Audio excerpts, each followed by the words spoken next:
राम साधनमन परम प्यारे राम परम पूज्य गुरुजन परम दिव्य आत्माएं और आप सबके मंगल आशीष लिए परमेश्वर कारण कृपा करके अपने श्री चरणों में लेके आए हैं। उनका बारंबार धन्यवाद, अनंत अनंत बार धन्यवाद, अनंत बार धन्यवाद। गुरुजनों के कारण कृपा से वे मन का रूपांतरण में लेके आते हैं, उनका बहुत बहुत धन्यवाद। बहुत कृपा बरसाते हैं। बहुत कृपामय दिन रहा। बहुत बहुत ही सुंदर और गुरुजनों की अथाह कृपा से हम हम बहुत बहुत बहुत धन्य धन्य है कि गुरुजनों की का सानिध्य मिला। उनके श्री चरणों में बैठ के उनके विचारों पर चिंतन करके हम चलते हैं और अच्छा लगता है चलना, अच्छा लगता है चलना। ये सबसे सुंदर बात है।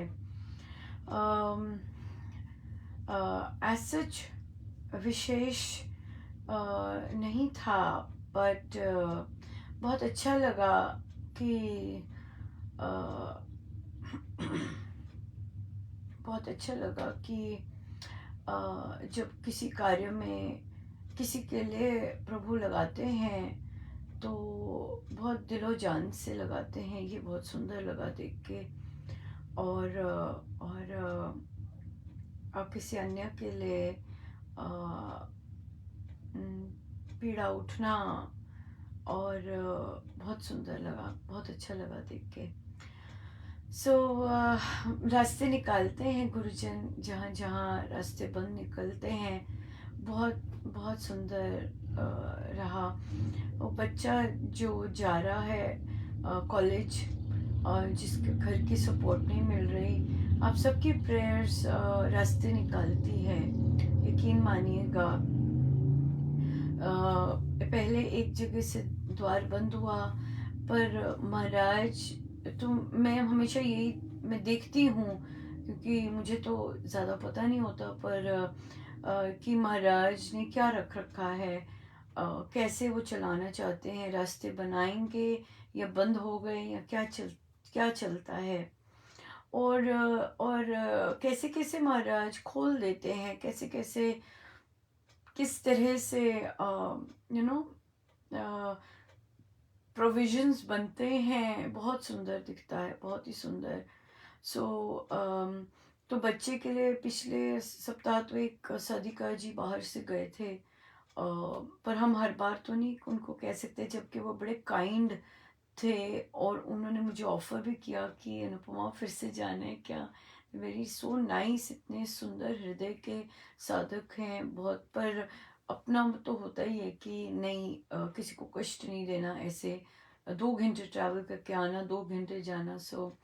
बट बट बच्चे ने रास्ता निकाला, उसे बोल रहे थे तो एक्सप्लोर कर। और बहुत सुंदर था। मुझे बाकी साधक एक दो से मैं बात करती तो वो मुझसे जब पूछते, कोई फ्रेंड नहीं है, कोई ऐसा नहीं है, टीचर नहीं है, तो मुझे अच्छा नहीं लगता ये पर्सनली, क्योंकि अगर हम फ्रेंड्स और टीचर्स को बोलते हैं तो हम घर की बात बाहर करते हैं, तो बच्चे को बताना पड़ता कि क्यों वो उसको दे रहा। और बच्चे ने भी सेम किया, देखिए इतनी सुंदर बात। तो बच्ची ने कहा, मैंने पूछा क्योंकि मुझे सब पूछते थे कि कोई फ्रेंड नहीं है, कहती आंटी मैं अगर किसी को कहूँगी तो वो पूछेंगे, और कि घर वाले क्यों ऐसे। कितनी सुंदर बात है बच्चे की, कितनी छोटी बच्ची है। और कैसे गुरुजनों की गुरुजन उसको समझ बख्श रहे हैं, और वो लगी हुई है दौड़ धूप करने में। और ऐसे ही इसीलिए किसी को पता नहीं, उनके आसपास उस बच्चे ने किसी को बता नहीं रखा, कुछ नहीं कह रखा। तो पर फिर भी देखिए कुछ ना कुछ जुगाड़ हो गया कि उस तक पैसे पहुंच गए और वो जा सकती है। कई बार हम लोग लेट हो जाते हैं या फिर कुछ ऐसा प्रबंध नहीं होता, तो उस बेचारी को एक दिन के लिए कहीं ना कहीं से जुगाड़ करना पड़ता है, तो फिर मांगने पड़ते हैं कहीं से। तो बट बड़ी कृपा हुई कि पहुंच गए। तो अब हमें परमेश्वर करे ये सोर्स ठीक रहे, तो लगातार उसके पास जाते जाएंगे। बड़ी दया है प्रभु की, बहुत सुंदर। कार्य क्षेत्र में भी बहुत अच्छा रहा। बच्चे, आज हमारा नया प्रोजेक्ट आरंभ हुआ और ये मैं शेयर करती जाऊंगी। लगातार बच्चे क्रिएट कर रहे हैं बटरफ्लाई डाइवर्सिटी गार्डन। और आज हम लोग निकले। वो स्कूल के बाहर है, मतलब जो हम बाकी गार्डन का काम कर रहे हैं वो स्कूल के अंदर है। और ज़रूरी नहीं सबको दिखता है बच्चे कितनी मेहनत कर रहे हैं, और इतना सुंदर उन्होंने किया है। दिखता नहीं किसी को, वहाँ पर शीशे हैं पर फिर भी कोई आज समय ही नहीं होता किसी के पास आने का। और आज मुझे इतना बच्चों को फर्क नहीं पड़ता, बच्चे इतने मस्त और बहुत सुंदर, आई गेस सुंदर ही जीव होंगे जो महाराज ने लगाए हैं साथ। मस्ती से काम करते, कुछ रिजल्ट दिखता तो नाचते, कई तो रिजल्ट पे भी नहीं करते, वो तो बस करते ही हैं। इतनी सुंदर आत्माएं बख्शी हैं और बहुत बहुत बहुत कृपा है। और क्योंकि हम लोग तो दूसरी नज़र से देख पाते हैं ना कि किस तरह होता है। बड़ा मस्त, मस्त। और उसके बाद पर जो भी वो गार्डन जो हम कर रहे हैं, महाराज क्या कर रहे हैं, एक एक को पकड़ के मैं ले आती हूँ। जब खाली समय होता है तो दिखाती हूँ उन्हें एक एक को, तो वाह वाह करते कोई रुक नहीं सकते, इतना सुंदर वहाँ हो रहा है।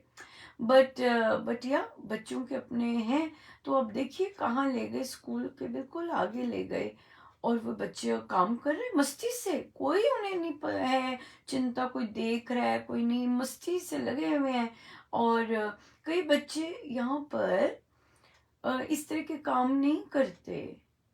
अ, विशेषकर जिस रेस को मैं पढ़ाती हूँ, अब तो दूसरी भी आ गई, दूसरे बच्चे भी नहीं काम करते। क्यों? क्योंकि यूजुअली उनके मम्मी पापा या फैमिलीज लैंडस्केपिंग का काम करते हैं। तो अगर वो लोग काम करते हैं तो दूसरे लोग उन्हें, मतलब जबकि पैसा बहुत होता है पर उन्हें ऐसे लगता है कि हम अपने स्कूल में ऐसा कर रहे हैं। तो पर यहाँ पे दूसरे बच्चे कर रहे हैं तो दूसरे बच्चे, कई लोग रेसिस्ट कमेंट मानते हैं, ओ इनसे मजदूरी करवा रहे हैं तो मैं भगाती हूँ, भागो यहाँ से। वो इतने मस्त होके लगे हुए हैं काम करने, इंजॉय करने, हंस रहे होते हैं और कर रहे होते हैं। और बहुत सुंदर, बहुत ही आनंदमय होता है। तो आज एक दो टीचर्स रुके देखने के लिए, एक तो खड़े रहे और गाना गाने लगे उनके साथ, और बच्चे गाना लग गए साथ। सब बहुत ही बहुत सुंदर रहा। और देखिए, जिनको अपना कोई कुछ नहीं होता ना, जैसे उन बच्चों को कुछ नहीं है, उन्हें कोई नहीं कहता बहुत सुंदर काम कर रहे हो, उन्हें कोई नहीं कहता शाबाश तुमने ये किया, कोई नहीं कुछ कहता।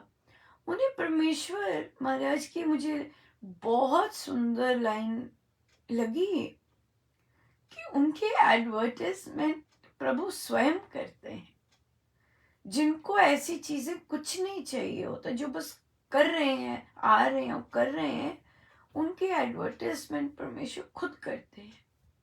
और उन्हें कहाँ ले आए, सारे स्कूल के आगे जो है वहां ले आए, और वहां सारे देख रहे, और जो बनेगा, जो दिखेगा, अब सब देख पा रहे हैं कौन कौन बच्चे काम कर रहे हैं, सब देख पा रहे। और उसके बाद सब और जो जो आने वाला है, डेफिनेटली डेफिनेटली वो कुछ बहुत सुंदर होगा। जबकि मुझे नहीं लगता इन बच्चों को कोई फर्क पड़ेगा ये ऐसी मिट्टी के हैं ऐसी मिट्टी के हैं, बहुत बहुत ही बहुत बहुत सुंदर बच्चे। कई खुश होते हैं क्योंकि हम इतना, महाराज इतना सुंदर काम करवाते हैं, तो बच्चे कई जाते देखते हैं, मुझे देखते, देखो मिसेस महाजन ये वाली बकेट फुल है, और जो, क्योंकि हम लोगों ने बिन्स रखे थे ट्रैश फ्री हॉलवेज करने के लिए स्कूल के लिए।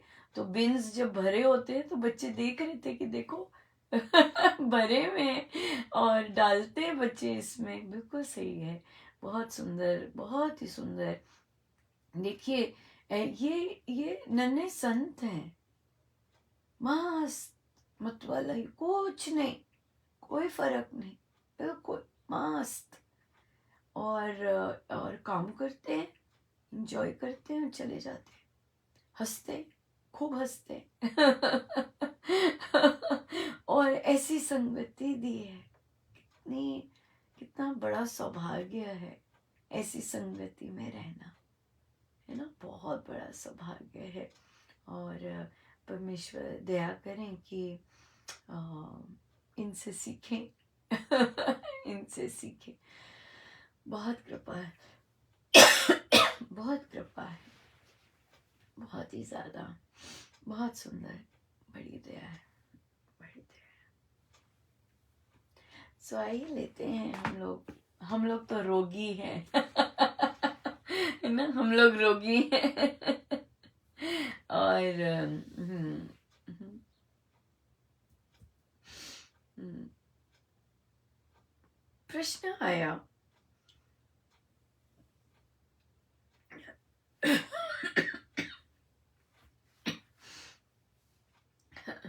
कि घर में जो इनसे प्रश्न आया वो भी बुजुर्ग हैं अब, तो ऑब्वियसली जो उनके और सीनियर होंगे घर में वो भी बुजुर्ग होंगे। तो उन्होंने कहा कि कोई बेकार बोलता है और नॉनसेंस बोलता है, ठीक ढंग से नहीं बोलता है, अपमानजनक बोलता है, बड़ा बुरा लगता है। तो उन्होंने कहा कि अगर हम वापस जवाब नहीं देते हैं तो तो फिर तो वो सिर पे चढ़ जाएंगे और वैसे ही वैसे ही करेंगे, मतलब और उनको वो मिल जाएगा, बढ़ावा मिल जाएगा करने का, ऐसे बोलने का। देखिए, वो हमारे बढ़ावे से, हमारे चुप रहने से, रिटेलिएट से इस तरह नहीं बोलते। उनको बोलना है वो बोलते हैं। हम हम बोल सकते हैं डेफिनेटली, हेलो भाभी जी या भाई जी, जिस तरह आप बोल रहे हैं वो अच्छी बात, इस तरह तो अच्छा नहीं है। पर अगर वो बहुत ज्यादा बुजुर्ग है ना, तो वहां तो बोलने का कोई फायदा ही नहीं है। तो सदिका जी ने कहा पर फिर उनको तो खुली छूट मिलती जाएगी ऐसे बोलने की। आ, आप ट्राई करके देख सकते हैं कि आपके बोलने से वे सुधरेंगे। तो उन्होंने कहा कि अगर मैं चुप रहूंगी फिर तो वो बोलते ही रहेंगे, बोलते ही रहेंगे। बात देखिए, जब ऐसी सिचुएशन होती है या कोई भी सिचुएशन होती है, आसान तो नहीं होता, पीड़ा तो डेफिनेटली पूरी होती है। और जितना क्लोज रिलेशन है उतनी ज्यादा पीड़ा होती है। वैसे तो पीड़ा लेने के लिए क्लोज रिलेशन ना भी हो, किसी ने यूं ही बोल दिया तब भी पीड़ा होती है, रिलेशन का जरूरी नहीं है। कि भी मुझे बोल दिया इस तरह से। पर अक्सर बड़े लोग कहते हैं कि जब कोई नॉनसेंस इस तरह बोलता है तो उसके अंदर अपनी पीड़ा होती है, तो उसने पीड़ा ही निकाली होती है। तो अगर हम जांच कर देखें तो हो सकता है बहुत बार ये सच भी निकले कि अंदर कोई पीड़ित है तभी उसने इस तरह का व्यवहार किया। पर ऐसा व्यवहार करना बनता नहीं है, बनता नहीं है कि हम ऐसा व्यवहार करें किसी के साथ। तो पर अगला अगर व्यवहार कर रहा है, बुजुर्ग है, उनको बोल दीजिए कि आई डोंट अप्रिशिएट जिस तरह आप बात कर रहे हैं। तो और बात होती है सेवा की, कहते मन नहीं करता है, हमें बेमन से ही कर रहे होते हैं, वो तो ना बराबर ही हो गई। और पहली बात तो ये हो गई कि ये संसारी सोच हो गई कि मैं तो सेवा करती जा रही हूँ और ये मुझे ये देते जा रहे हैं। तो अब महाराज कहते हैं कि अब आप सेवा इंसान की कर रहे हैं तो आपको मिलने वाला तो कुछ नहीं, वो तो देन लेन का ही हो जाता है। जैसे हमने ऐसा बिहेवियर कर दिया कि मैं इंसान के लिए कर रही हूँ और उस इंसान ने मेरे साथ अच्छा व्यवहार नहीं किया, राइट? इस तरह से तो हमने ये देखना है कि हम कर किस लिए रहे हैं। सेम चीजें सत्संगों के लिए भी आती है। मैं सत्संग जाती हूँ, मेरे साथ अच्छा व्यवहार नहीं करते, मैं क्यों कुछ करूँ, या मैं क्यों जाऊं, या मैं इस तरह सब बिहेवियर आ जाते हैं। तो वहीं पे क्वेश्चन आता है कि तुम सत्संग जा किस लिए रहे हो, उनके लिए जा रहे हो या और कोई रीजन है तुम्हारे जाने का सत्संग, ये भी बात आ जाती है। अगर हम कार्य प्रभु के लिए कर रहे हैं और प्रभु के लिए कार्य करते हुए अगर हमें प्रसाद सुखद नहीं मिल रहा, दूसरा मिल रहा है, तो वो फिर भी प्रसाद है। पर हम भूल जाते हैं, बहुत जल्दी भूल जाते हैं कि हम काम किस लिए कर रहे हैं। हम अगर प्रभु के लिए बार बार अभ्यास करें अपने मन को कि मैं प्रभु के लिए कर रही हूँ ये काम, मैंने अपने परमेश्वर के लिए काम करना है, मैं इनकी सेवा नहीं कर रही हूँ, मैं अपने परमेश्वर के लिए कर रही हूँ। आदमी भूलता है, स्पेशली जब हमें नेगेटिव कमेंट्स मिलते हैं तो आदमी भूल जाता है। और जब भूल जाता है तो फिर वही बिजनेस आ जाता है, मैंने तो इतना किया, इसने मेरे लिए क्या किया, ये आ जाता है। बच्चों के मामले में भी, जहाँ बच्चों का कॉर्डियल रिलेशनशिप नहीं है या प्रारब्ध ऐसे हैं कि बच्चों के बिहेवियर पॉजिटिव नहीं है, तो वहां पर हम किसके लिए बच्चों की केयर कर रहे हैं, ये बहुत इंपॉर्टेंट है।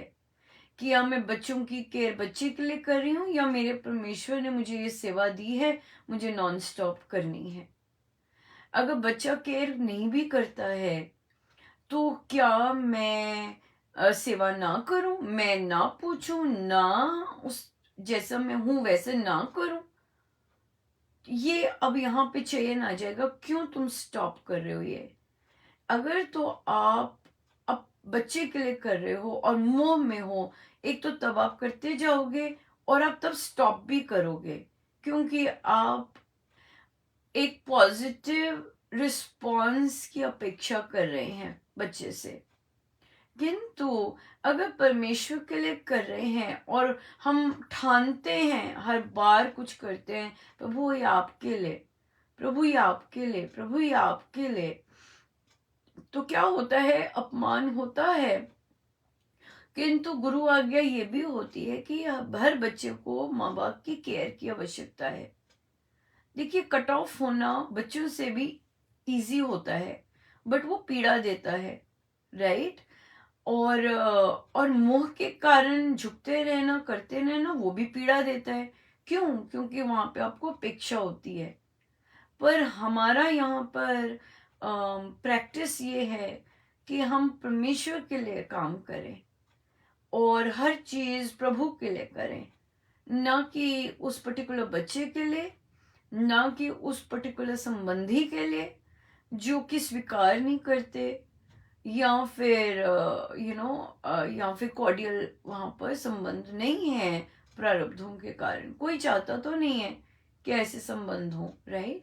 बट बट बट बट जब होते हैं और आपको रहना पड़ता है साथ, तो फिर वहां पर तो परमेश्वर के लिए काम करें तो अच्छा है, बहुत ही अच्छा है और बहुत सुखद है।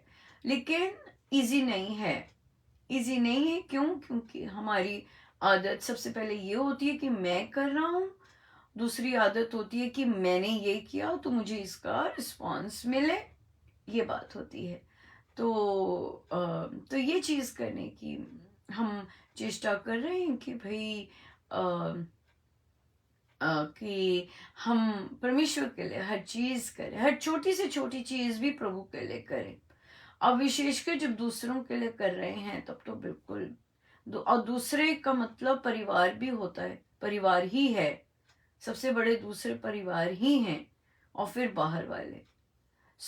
अगर मेरे अंदर मोह उठता है या फिर दूसरे के लिए पेन उठता है, तो इसीलिए उठता है क्योंकि परमेश्वर परमेश्वर या आपने दिया, या आप ही ऐसे भाव उठा रहे हैं, है ना? हर चीज उनके लिए है। और अगर घर में होता है तब भी उनके लिए, नहीं प्रभु ये मैं आपने मुझे ये काम दिया है, तो मैं यह आपके लिए कर रही हूँ। दूसरा उस पे गाली दे, ये दे, वो उसका अपना चयन है। मुझे जो देना है, मेरे को तो मेरे परमेश्वर से मिलना है, जो मिलना है लोगों से नहीं मिलेगा, लोगों से नहीं मिल सकता। सो इसलिए मुझे तो जो कार्य करना है अपने परमेश्वर के लिए करना है। जैसे वे बच्चे कर रहे हैं, बच्चे बस कर रहे हैं, उन्हें काम करना है, वो करते हैं बिना चूं चां किए। बस हमें बता दिया, हम करते हैं बस। और फिर करने में इतना आनंद आता है उनको, परमेश्वर इतनी कृपा करते हैं, तभी तो आनंद आता है। वरना क्यों आनंद आए, या किस तरह आनंद आए। सो इसलिए परमेश्वर की देन है ये, कि अगर हम केवल काम करते हैं और उसका रिजल्ट नहीं देखते, केवल काम करते हैं और उसका रिजल्ट नहीं देखते। सो और हमारा ये साधना का बहुत बड़ा अ, वो भी है, एक एक बहुत बड़ा स्तर है ये चीज। अगर ये चीज आ जाए, बस काम करना है, उसके बाद मुड़ के नहीं देखना, है ना, ये चीज आ जाए। पर आसान नहीं है, आसान नहीं है, क्योंकि हमें फल देखने बहुत अच्छे लगते हैं और नेचुरल है, राइट। आपने कोई काम किया, उसका रिजल्ट क्या आया, हम चलते ही इस पर ही हैं, है ना। अब हर हर कोई चलता है। प्रभु प्रभु विश्वामित्र जी के साथ गए हैं, रिजल्ट ही देखेंगे ना। सारा गुरु गुरु किसकी वाह वाह कर रहे हैं कि कैसे तट का वध हुआ, कैसे अहिल्या को तारा। वो रिजल्ट से तो है ना कि प्रभु ने छुआ, या प्रभु ने इतनी तपस्या करके वध किया। रिजल्ट से है ना कि क्या हुआ। तो रिजल्ट्स तो देखते आनंद आता ही आता है। बट एज अ उपासक, एज अ साधक, हमें हमें स्ट्रीमलाइन होना बहुत ज़रूरी है, कि हम केवल फोकस रहें। सेवा कर रहे हैं, प्रभु ने दी है सेवा करने की। दूसरा सेवा स्वीकार कर रहा है, नहीं कर रहा, राइट। वो अ, वो उस पे नहीं हमने जाना। बहुत इम्पोर्टेंट है। हम अगर बुजुर्गों की सेवा कर रहे हैं, घर में बाकी लोग हैं सेवा कर रहे हैं, और वे सेवा स्वीकार नहीं कर रहे हैं, कोई बात नहीं। उन्होंने नहीं सेवा स्वीकार करनी, परमेश्वर ने सेवा स्वीकार करनी। शिफ्ट करना अपना दृष्टि में। महाराज ने कहा, ये दृष्टि कल बहुत सुंदर बोले महाराज, मैं गलत बोलती हूँ। महाराज ने बहुत प्यारा कहा कि सिमरन और सेवा से दृष्टिकोण बदल जाता है। और वही हम कर रहे हैं रामोपासना में, मन का रूपांतरण, जो कि शीर्षक ही यही है। हम अपनी दृष्टि बदल रहे हैं, कॉन्शियसली दृष्टि बदल रहे हैं, राइट। और महाराज ने वहाँ का बहुत सुंदर सेवा की। एक साधक आया बाबा नानक जी के पास, और कंप्लेन की, ये संत लोग क्या है, संत लोग दूसरे का ही खाते रहते हैं, मुफ्त का खाते हैं। तो बाबा नानक ने कहा कि अच्छा, तू सेवा कर यहाँ रह के। उस और नाम दिया, तो सेवा की और नाम दिया। तो 3 साल बाद पूछा, भाई हाँ भाई, क्या कहते हैं तू संतों के बारे में। कहते अपने प्रारब्धों का खा रहे, अपने काम ऐसे करके आए, प्रारब्धों का खा रहे। बाबा नानक कहते चलो लगो। 3 साल और लगे सेवा में, और फिर आया, और कहते अब क्या कहते तू संत के बारे में।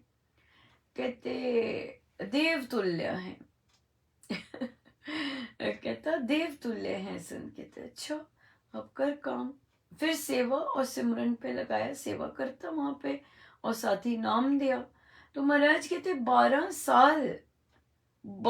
साल की साधना के बाद जब बाबा नानक ने पूछा कि हाँ भाई बता, क्या कहता है तो संत कौन होते हैं, तो वो कहता है वो अकाल पुरख स्वयं ही उतरता है हम सबका कल्याण करने के लिए, उसे संत कहते हैं। सो महाराज ने कहा 12 साल लगे एक दृष्टिकोण बदलने में। और ये दृष्टिकोण कैसे बदला, सिमरन और सेवा से। कितनी सुंदर बात है ना। सो हमें महाराज ने लगाया हुआ है, पर हम पर तो बहुत कृपा है। बहुत सारे साधक बड़ी जल्दी उनका दृष्टिकोण बदल रहा है और बदला है, और कईयों को तो बहुत ही ज़बरदस्त बदला है।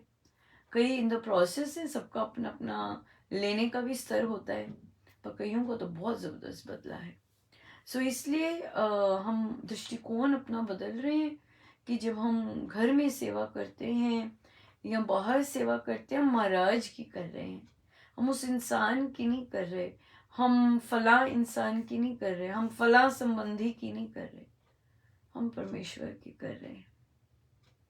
और सच मानिए परमेश्वर बड़े दयालु हैं। हमें अगर टूटे फूटे ढंग भी आते हैं उनको उनके लिए करने के, वो सब भी स्वीकार करते हैं। अगर हमें कई बहुत सारे जन तो परमेश्वर के लिए जब काम करते हैं बड़ा ही सुंदर करते हैं, बहुत ही सुंदर करते हैं, बड़े भाव चाव से करते हैं, पर अगर फिर भी जैसा भी आप ढंग से करते हैं, अगर उसमें वो प्रभु के लिए है, वो भी स्वीकार करते हैं। वो ये प्रभु की महानता है। संसार ऐसे नहीं कर सकता, संसार नहीं कर सकता ऐसा। कुछ भी दे दिया, कुछ भी कर दिया, ऐसे नहीं, संसार नहीं स्वीकार करता। प्रभु को तो कैसे भी अर्पण कर दो, सारा स्वीकार कर लेते हैं। बहुत दया है उनकी, बहुत कृपा है। स्वाई चले रामायण जी पे।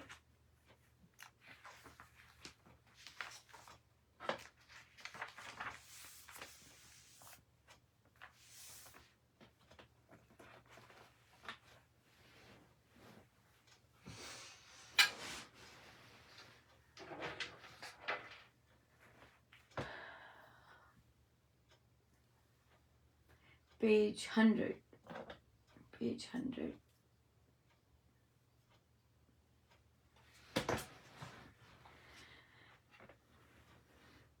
आतताई हत्यारा द्वेषी, देशद्रोही दंड विशेष, वंश विनाशक हिंसक मारे, धर्म न्याय सब वेद उच्चारे, गति भंग करूं अब तेरे, घोर घमंड सर्व कर ढेर, परंतु यदि तुम बचना चाहो, फिर कभी जनपद में ना आओ, फेरो पीठ अभी ही जाओ, शूरवीर को मुख न दिखा, राघव वचन से वह तराया, पानी रूप बनी तस काया, अंकुश से हाथी मतवाला, जाए यथा तुरंत संभाला, जैसे सूर्य से तम भागे, क्यों मान मद भार्गव त्यागे, होकर शक्ति तेज से हीना, बोला वचन विनय से दीना, बाण न छोड़ो मुझ पर ऐसा, करूं वही मुझ कहो जैसा,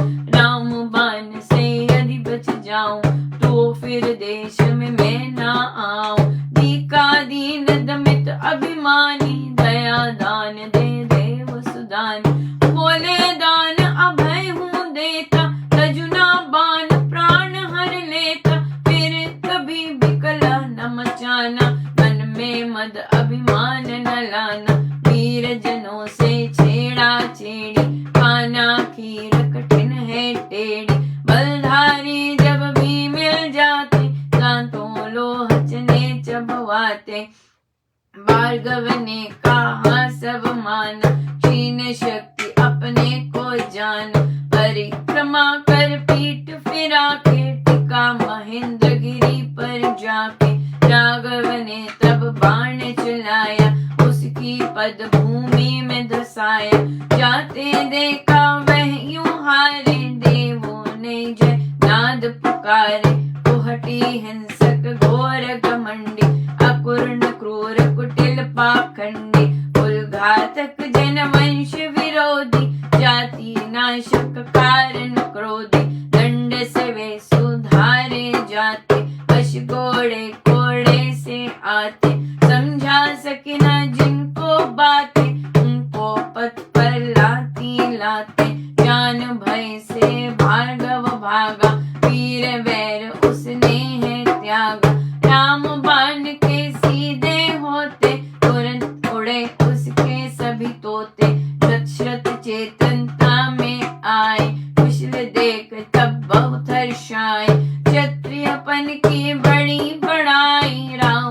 व्याधि विषम मिटा। जय राम जय राम जय जय राम, जय राम जय राम जय जय राम।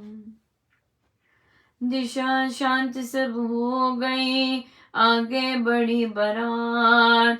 खिले कमल मुख सैव के, देख मिटे उत्पात। समर घरेलू जो रचा, भार्गव ने विकराल। रघुपति ने उसको किया, सर्व शांत तत्काल। चलते पहुँचे वे सब, पुरी अयोध्या पास।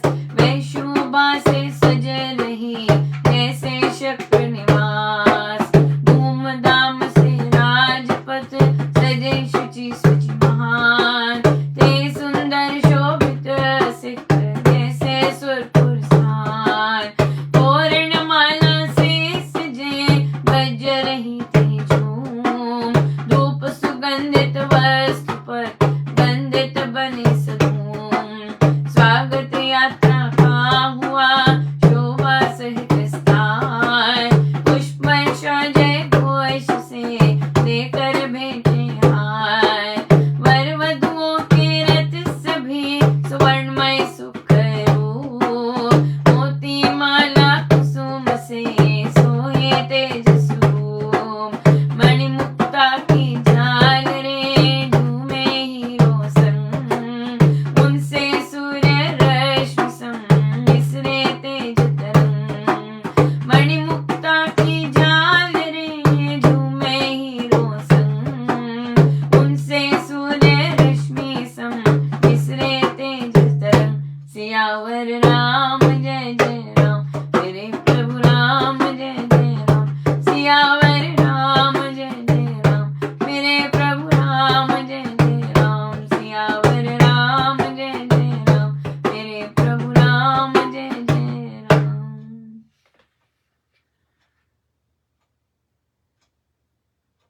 तेरे सारे दुखां दा दारू, इको पुड़ी राम नाम दी। तेरे सारे दुखां दा दारू, इको पुड़ी राम नाम दी। तेरे सारे दुखां दा दारू, इको पुड़ी राम नाम दी। तेरे सारे दुखां दा दारू, इको पुड़ी राम नाम दी। तेरे सारे दुखां दा दारू, इको पुड़ी राम नाम दी। तेरे सारे दुखां दा दारू, इको पुड़ी राम नाम दी। सो परशुराम जी आए और बहुत ही अभिमानी और उन वचनों से आए, और किस तरह से कोप में तिल मिलाते हुए और इस तरह से कहे, और मानो बिल्कुल उत्पात मचाने आए, इस तरह से आए। तो प्रभु, देखिए प्रभु का ऐसों के प्रति रवैया किस तरह से है ना। शब्द देखिए, कहते अब तक मैंने बहुत विचारा, घातक बाण तुझे नहीं मारा मैंने। शब्द देखिए प्रभु के, और कहाँ प्रभु बिल्कुल ही सौम्य और सदा उस तरह से, पर जहां उन्होंने बोलना है इस तरह से वे बोले हैं, राइट, यहाँ पे बोले हैं। और तो यहाँ पर पहले लक्ष्मण जी को भेजा है कि तुम बात करो, और फिर से जब फिर प्रभु कहते क्यों क्रोध कर रहे हो, बिन कारण क्यों क्रोध कर रहे हो। जहां हमें बोलना पड़ता है हम बोल सकते हैं, जहां हमें कहना पड़ता है गड़बड़ है भाई, कहना है गड़बड़, उसके बारे में पूछना क्यों, सोचना क्यों। हम करते हैं क्योंकि हमें घबराहट होती है, और मेन बात घबराहट तब होती है जब हमारा कनेक्शन टूटा होता है कनेक्शन। अगर हमारा कनेक्शन जुड़ा हुआ है, या हमारा स्वभाव है दूसरे से पूछना, अच्छा मैं ये कर लूं, मैं ठीक कर रही हूँ, मैं ऐसे कह दूं, मैं ऐसे कर लूं, तो फिर आप खुद के ऊपर आते हैं कि क्यों कर रहे हो ऐसे, शांत रहो, खुद से देखो और खुद से करो और बोलो, नहीं ये गलत काम है, इस तरह से ऐसे ये काम इस तरह से ये यहाँ पे कुछ त्रुटि हुई है, इसे सुधारिए। राइट। और हम कह सकते हैं, स्पेशली जैसे आज प्रश्न भी था, क्या हम ऐसे ही चुप रहे? देखिए, दूसरा जरूरी नहीं सुधरे हमारे बोलने से, पर हमें एक बार तो बोलना ही है ना, हिम्मत करके, कि ये जिस तरह का आप व्यवहार कर रहे हैं ये अशोभनीय है। हाँ, आप जैसे जैसे हम लोगों का परिवार है और जिस तरह के हम लोग हैं, इस तरह के शब्द बोलने आपको शोभा नहीं देते हैं। आगे से जो जो मर्जी कहे, पर अगर हम वाद विवाद में हम नहीं पढ़ते, पर अगर हमने गलत काम हो रहा है तो हमें बोलना है कि ये डिसरिस्पेक्टफुल है, ठीक नहीं है बात, इस तरह से। सो प्रभु ने बोला, क्यों कलह चढ़ाई हुई है, क्यों ऐसे ही क्रोध करते जा रहे हो, और क्यों वैर बढ़ा रहे हो, और बिना कारण के वाद विवाद खड़ा कर रहे हो। बोल रहे हैं प्रभु क्लियरली, कोई घुमा के नहीं बोला कि दूसरे को बुरा ना लगे, घुमा घुमा के नहीं बोला, सीधा बोला है। और फिर उससे छीना। अब आई तो अब छाती में धनुष बाण लगाया है। कहते क्योंकि तुम कौशिक किसी ब्राह्मणी के पुत्र हो तो मैंने तुम्हें सीधा मारा नहीं। हाँ, पर तुम आतताई, तुम द्वेषी हो, देशद्रोही हो, उद्दंडी हो। हाँ, और तुमने वंशों का विनाश किया है, हिंसा करके बिन कारण मारा है, और सारे के सारे तो कहते गति भंग, अब मैं तुम्हारी गति भंग करता हूं, घमंड तुम्हारा मैं नीचे करता हूं। लेकिन फिर भी अब देखिए, फिर भी मौका, अगर तुम मौका दे रहे हैं प्रभु, राइट, मौका दे रहे हैं कि अगर तुम अभी भी बचना चाहते हो और इतना जो उत्पात मचाया है वो बंद करना चाहते हो, तो निकलो यहां से और फिर कभी मत आना यहाँ पर। और अब ऐसा वचन सुन के वो डर गए, और फिर प्रॉमिस किया मैं नहीं आऊंगा। तो महाराज अब हमें क्या सिखा रहे हैं? कहते वीर जनों से छेड़ाछेड़ी नहीं किया करते, जो वीर होते हैं उनसे व्यर्थ की छेड़ाछेड़ी नहीं किया करते। और जब बलधारी होते हैं तो दांतों के चर्म चुबाने पड़ते हैं, ये सबके लिए है। और ये बल आता है अंदर से, राम नाम की शक्ति से आता है बल, वैसे नहीं आता बल, आ ही नहीं सकता। आप खड़े होके बोल ही नहीं सकते। कितनी महिलाएं कहती है हमने जीवन भर नहीं बोल सकते, पर रामोपासना और स्वामी जी महाराज के ग्रंथों को अक्षर अक्षर मानने से हम बोल सकते हैं। जो गलत होता है हम उठ के बोल सकते हैं गलत है, राइट, इस तरह। तो फिर और फिर महाराज कहते हैं जो जो घमंडी होते हैं, हिंसक होते हैं, जो कुटिल होते हैं, जो पखंडी होते हैं, और बिन कारण जो क्रोधी होते हैं, वे कई दंड से सुधारे जाते हैं। और कई कई जो घोड़े जो पागल हो गए होते हैं या उन्हें टेम करना होता है तो वे कोड़े से सिधाए जाते हैं, बोले महाराज ने। तो जिनको जिनको नॉर्मल बातें समझाई नहीं जा सकती तो उनको ऐसी चीजें पथ पर लाती हैं। हाँ, जो घमंडी हैं, हाँ, जो कुटिल हैं, जो पाखंडी लोग हैं, जो पाखंडी हैं। और महाराज कहते हैं कि प्रकृति उन्हें खुद स्वयं करती है ये सब। हमें इस तरह से किसी को रास्ते पे लाने की जरूरत नहीं है। प्रकृति के, परमेश्वर के अपने बड़े सुंदर ढंग होते हैं। हम जैसे जो जब हम स्वयं भी, जब हम घमंडी होते हैं, जब हम क्रोधी होते हैं, या जब हम मद में आए होते, नशा चढ़ा होता है, तो प्रभु को हमें सीधा करना आता है। और अगर हमारे अंदर टेंडेंसीज होती हैं इस तरह की, तो प्रभु कुछ ना कुछ ऐसा कर देते हैं कि जो स्क्रू है वो सदा सीधा रहे, टाइट ही रहे। हाँ, जैसे कुंती ने कहा कि प्रभु विपत्ति देते रहना, हम मैं तो तभी सीधी रह सकती हूँ। राइट, वो क्या है, वो धरातल पे रखने के लिए है, कि ताकि घमंड से हम उड़ने लग जाए। राइट, और अगर उड़ने लगते हैं कुछ ऐसा करते हैं, प्रभु बिठाते, आराम से बैठो। राइट, इस प्रभु को करना आता है, प्रभु को करना आता है। और जो घमंडी होते हैं, कई बार घमंडियों से भी पाला पड़ता है। कई बार जो अहम से भरे होते हैं उनसे भी पाला पड़ता है।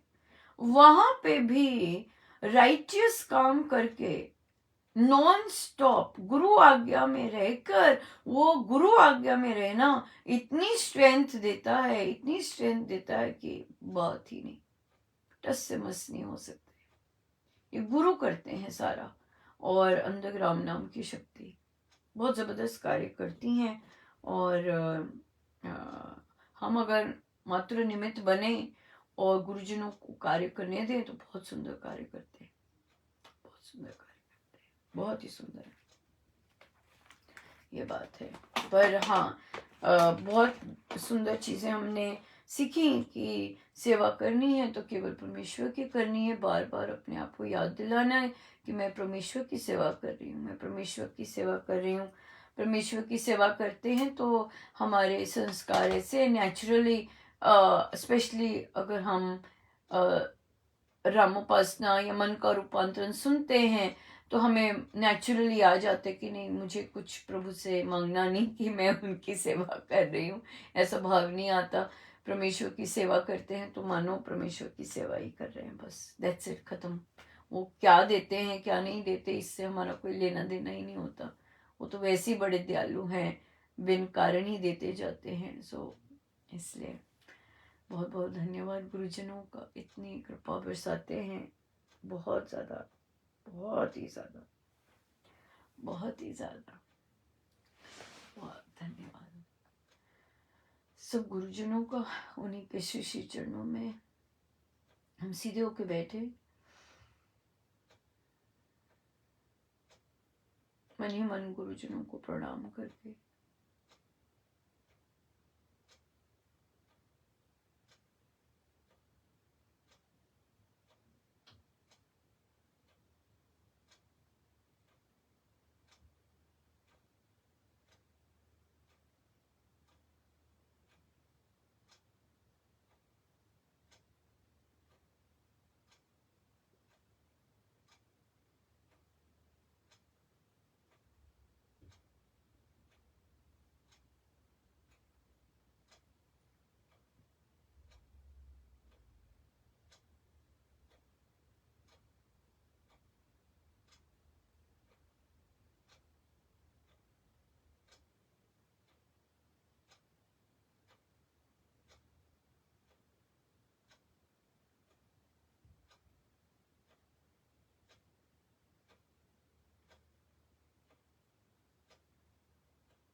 सब गुरुजनों का उन्हीं के श्री श्री चरणों में। जय जय राम, जय जय राम, जय जय।